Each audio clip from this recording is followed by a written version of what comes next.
এই ট্রাকের পিছনে আসলে রাইড করতে খুব বেশ বিরক্ত বোধ লাগে আমার কাছে।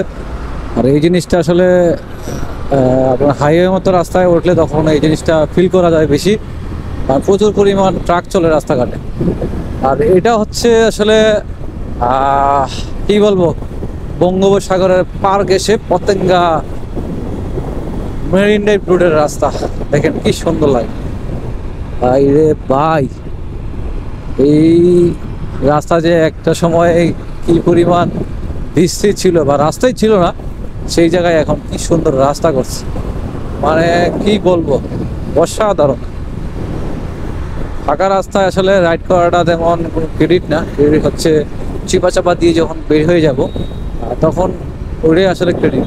ক্রেডিট নিতে গিয়ে আসলে আপনার কি বলবো, মারা খাওয়াটা কিন্তু আপনার এক রকমের ডিসক্রেডিট। তো মারা খাওয়া যাবে না, রাস্তাঘাটে চলতে হবে, আপনার চিপা চাপা দিয়ে বের হইতে হবে। এটাই আসলে আপনার চিপা চাপা দিয়ে বের হয়ে সুস্থভাবে বাড়ি ফিরতে হবে, এটাই আসলে আমাদের মূল লক্ষ্য। আমরা মারা খাবো, রাস্তাঘাটে আমাদেরকে দোষারোপ করবে, বাইকাররা খারাপ বলবে, এগুলো থেকে যেন আমরা বিরত থাকতে পারি। ভালো থাকবেন সবাই, আল্লাহ হাফেজ।